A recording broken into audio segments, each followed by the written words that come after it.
Subscribe பண்ணுங்க. அப்படியே பக்கத்துல இருக்க பெல் ஐகானையும் பிரஸ் பண்ணுங்க. இன்னைக்கு நம்ம பார்க்க போகிற தலைப்பு கார்த்திகை நட்சத்திரக்காரர்கள் வணங்க வேண்டிய கோவில். இந்த கோவில் எங்கே அமைஞ்சிருக்குன்னா மயிலாடுதுறையிலேருந்து பூம்புகார் போகக்கூடிய பாதையில் சுமார் 8 கிலோமீட்டர் தொலைவில் அமைஞ்சிருக்கக்கூடிய காத்திர சுந்தரேஸ்வரர் கோவில். அந்த கோவில் தான் கார்த்திகை நட்சத்திரக்காரர்கள் வணங்க வேண்டிய கோவில். ஸோ இந்த கோவிலில் தான் கார்த்திகை நட்சத்திரம் சொல்லக்கூடிய அந்த 6 பெண்களும் அவதாரத்தலமாக விளங்குது. அது மட்டும் இல்லாமல் முருகப்பெருமான் தோன்றுவதற்கு காரணமாக இருந்த ஒரு கோவிலும் இதுதான். அது மட்டும் இல்லாமல் இன்னொரு சிறப்பு என்னென்னா 63 நாயன்மார்களில் மானக்கஞ்சார நாயனார் சொல்லக்கூடியவர் அவதாரம் செய்து அவரோட முக்தி பேறு பெற்ற தலமும் இதுதான். இப்போ நம்ம அந்த கோவிலோட வழிபாடு முறைகளும் வரலாற்று குறிப்புகளை பற்றியும் நம்ம பார்ப்போம். அதாவது இங்கே இருக்கக்கூடிய சுவாமியோட, அதாவது இது சிவாலயம். இந்த சிவாலயத்தில் இருக்கக்கூடிய சுவாமியோட பேர் காத்திர சுந்தரேஸ்வரர். இந்த கோவிலோட பேர் அதுதான். சுவாமியோட பேர்லேயே கோவிலோட பேர் அமைஞ்சிருக்கு. உள்ளே இருக்கக்கூடிய அம்பாலோட பேர் பார்த்திங்கன்னா துங்க பாலஸ்தனாம்பிகை சொல்லக்கூடிய பேரில் அம்பாள் அமைஞ்சிருக்காங்க. இங்கே இருக்கக்கூடிய அம்பாள் கொஞ்சம் விசேஷமானவங்க.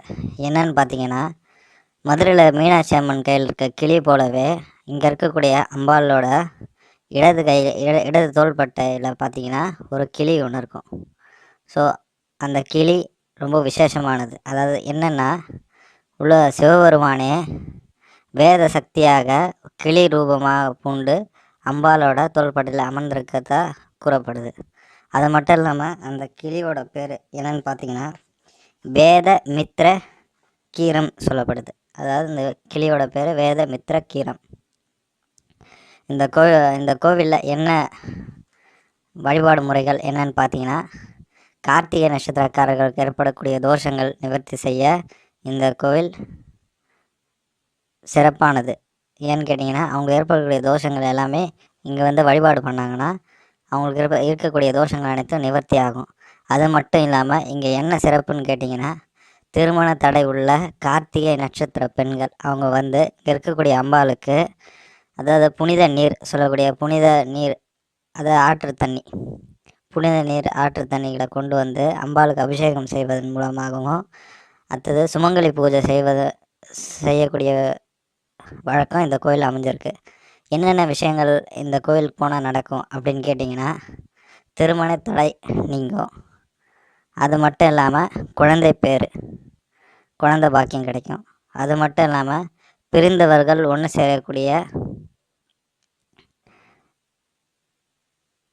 சேருவாங்க. அது மட்டும் இல்லாமல் இன்னொன்று விஷயம் என்னன்னு கேட்டிங்கன்னா, சொத்து தகராறு இருக்கக்கூடிய பிரச்சனைகள் எல்லாமே இந்த கோயிலில் வழிபாடு செய்யும் போது இந்த பிரச்சனைகள் எல்லாம் நமக்கு நிவர்த்தி ஆகும். இந்த கோவில் கிட்டத்தட்ட 2000 வருஷம் பழமையானது. இந்த கோவிலோட வரலாறு குறிப்புகளுக்கு நம்ம பார்ப்போம். அதாவது என்ன சொல்லப்படுதுன்னா, கார்த்திகை நட்சத்திர பெண்கள் அவதாரத்தலம் நான் ஏற்கனவே சொல்லிட்டேன். ஸோ இதுக்கு உண்டான காரணங்கள் குறிப்புகளை நம்ம பார்ப்போம். அதாவது சூரபத்மன், சிங்கமுகன், தாரகன் சொல்லக்கூடிய 3 பேர் தான் அந்த முருகப்பெருமானை எதிர்த்து நின்று போர் புரிஞ்சு தோற்றுறவங்க. உங்களுக்கு இந்த வரலாறு தெரிஞ்சிருக்க வாய்ப்புண்டு. ஸோ முருகப்பெருமான் அவதாரத்துக்கு முன்னாடியே இவங்க என்ன பண்ணுறாங்கன்னா, அங்கே இருக்கக்கூடிய முனிவர்களையும் ரிஷிகளையும் ரொம்ப கொடுமை செய்கிறாங்க. ஸோ அந்த தாங்க முடியாத தேவர்களும் முனிவர்களும் ரிஷிகளும் இந்த தலத்தில் இருக்கக்கூடிய அம்பாலை தரிசனம் பண்ணி தன்னோட அவங்களுக்கு ஏற்பட்ட குறைகளை சொன்ன உடனே அம்பாள் அதை கேட்டுட்டு அப்பொழுது பார்த்தீங்கன்னா அங்கே இருக்கக்கூடிய சுவாமி காத்திர சுந்தரேஸ்வரர், ஸோ கார்த்த ஜோதி, அதாவது உள்ளே இருக்கக்கூடிய சிவபெருமான் கார்த்த ஜோதி, அதாவது பெரிய தீப்பழம்பான ஒரு நிலையில் யோக நிலையில் சுவாமி இருக்கார். ஸோ அம்பாள் இவங்களோட குறைகளை கேட்டு சுவாமிக்கிட்ட விண்ணப்பமாக வைக்கிறாங்க. இது மாதிரி குறைகள் இது மாதிரி சொல்லியிருக்காங்க, இதுக்கு நம்ம என்ன தீர்வு பண்ணலான்ற ஒரு நிலையில் ஸோ சுவாமி தவத்திலேருந்து கலைஞ்சி தன்னோட நெற்றிக் கண்ணிலிருந்து 6 தீப்பொறிகள் வெளிப்படுது. அது அந்த தீப்பொறி பேர் என்னன்னு பார்த்தீங்கன்னா காஞ்சனா பிரவேசம் சொல்லப்படுது. அதாவது அந்த 6 தீப்பொறிகளோட பேர் பார்த்தீங்கன்னா காஞ்சனா பிரவேசம். ஸோ அந்த 6 தீப்பொறியிலேருந்து தான் முருகப்பெருமான் தோன்றார். அதாவது வாயுவும் அக்னி பகவானும் கொண்டு போய் எடுத்துகிட்டு போய் கங்கையில் சேர்க்குறாங்க. அந்த கங்கை வந்து சரவண பொய்கையில் வந்து சேருது. அந்த சரவண பொய்கையிலேருந்து 6 கன்னியர்கள், அதாவது கார்த்திகை நட்சத்திர பெண்கள். ஸோ அவங்க வந்து இந்த கோவிலில் தான் அவதாரம் செய்கிறாங்க. அவங்க தான் அந்த முருகப்பெருமானை 6 முகங்களாக இருக்க 6 உருவமாக இருக்கக்கூடிய முருகப்பெருமானை வளர்த்து இந்த வரலாறுலாம் உங்களுக்கு இந்த குறிப்பில் இந்த முருகப்பெருமானோட வரலாறு இதில் வரும். ஸோ இந்த தலம் வந்து முருகப்பெருமான் அவதாரத்துக்கு காரணமாக இருந்த தலம். அது மட்டும் இல்லாமல் இங்கே ஒரு சிறப்பு என்னென்னா, முருகப்பெருமான் தினமும் உள்ளே இருக்கக்கூடிய சிவபெருமானை பூஜை செய்வதா ஐதீகம் கருதப்படுது. அது மட்டும் இல்லாமல் இன்னொரு குறிப்பு ஏற்கனவே ஒன்று சொன்னேன். அதாவது 63 நாயன்மார்களில் ஒரு நாயன்மாரான மானக்கஞ்சார நாயனார் அவதார தலமாக சொல்லப்படுது. இந்த மானக்கஞ்சார நாயனார் அவரோட பார்த்தீங்கன்னா அவர் அரசவையில் படைத்தளபதி சொல்லக்கூடிய அந்த மிகப்பெரிய பதவியில் இருக்கக்கூடியவர் அவர். ஆனாலும் சிவபக்தியில் சிறந்தவராக இருக்கார். அடியார்களுக்கு ஏதாவது ஒன்றுனா அவங்களுக்கு தேவையான விஷயங்கள் எல்லாமே செய்து கொடுக்கக்கூடிய தன்மையுடையவராக இருந்தார். அவர்களுக்கு திருமணமாகி அவர் குழந்தை இல்லாத நிலையில் இங்கே இருக்கக்கூடிய கார்த்த சுந்தரேஸ்வரரையும்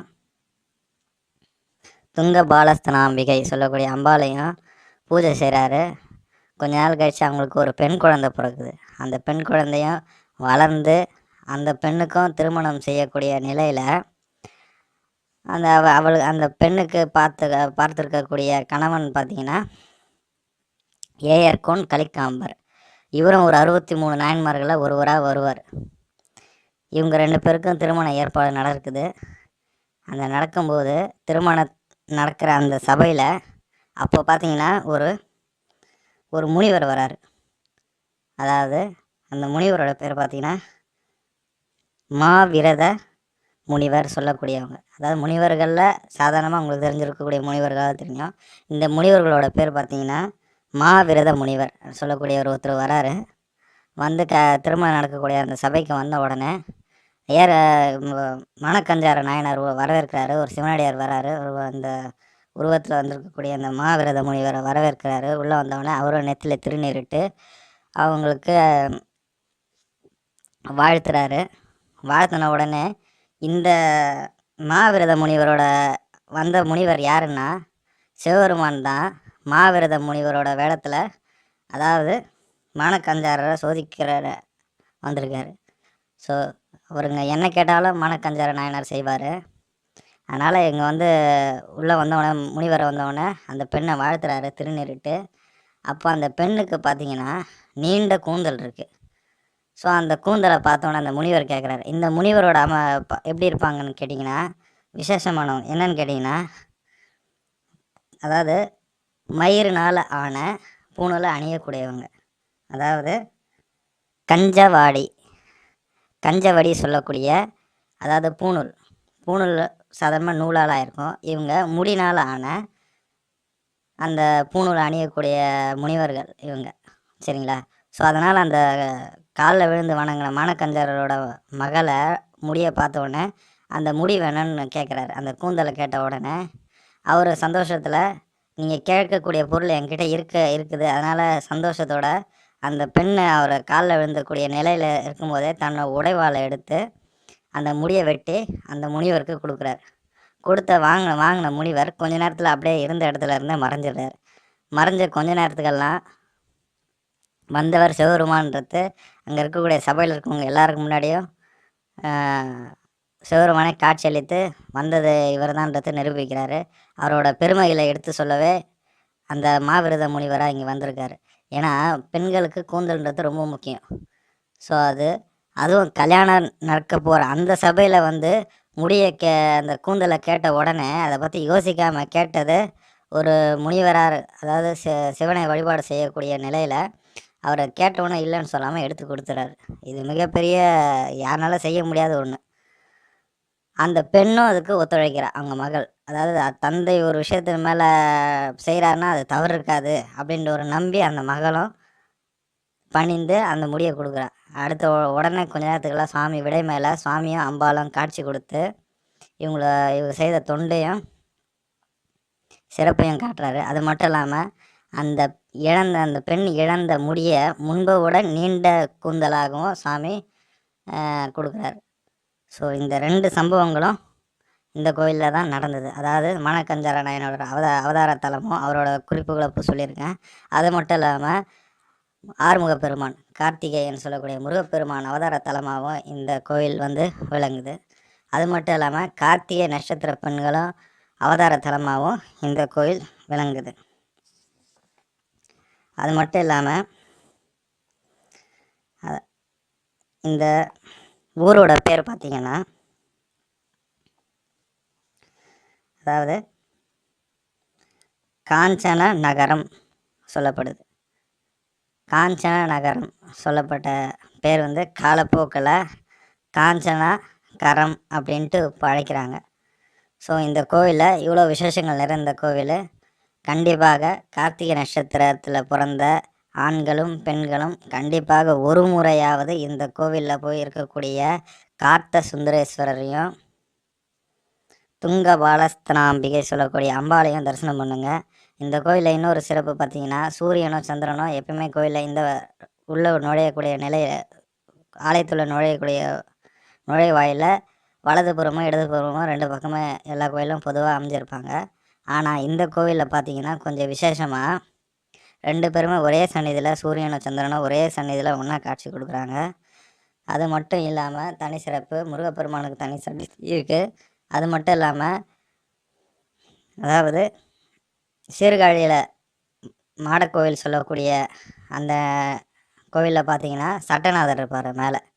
ஸோ அதே போல் இந்த கோவில்லையும் அதாவது மாடக்கோவில் சொல்லக்கூடிய அந்த வகையில் படிக்கட்டு மாரி படி போட்டிருப்பாங்க. அதுக்கு மேலே பார்த்திங்கன்னா சட்டநாதர் சொல்லக்கூடிய சிவபெருமானோட அம்சமான ஒரு சட்டநாதர் மேலே அமைஞ்சிருக்காரு. இந்த கோவிலோட இவ்வளோ சிறப்பு மிக்க இந்த கோவில் கார்த்திகை நட்சத்திரக்காரர்களுக்கு உண்டான அனைத்து தோஷங்களும் நிவர்த்தி ஆகும். இந்த தலத்தில் என்னென்ன பிரச்சனைக்காகலாம் இந்த கோயிலில் தரிசனம் பண்ணலான்ற ஒரு குறிப்புகளை நான் சொல்லியிருக்கேன். ஏன்னா இது எல்லாமே இந்த வரலாறு குறிப்புகள்லேருந்தே கொடுக்கப்பட்டது. குழந்தை பாக்கியம் சொன்னது வந்து மணக்கஞ்சரருக்கு குழந்தை கிடச்சிருக்கு. அது மட்டும் இல்லை முருகப்பெருமான் தோன்றத்துக்கு உண்டான காரணமாக இருந்திருக்கு.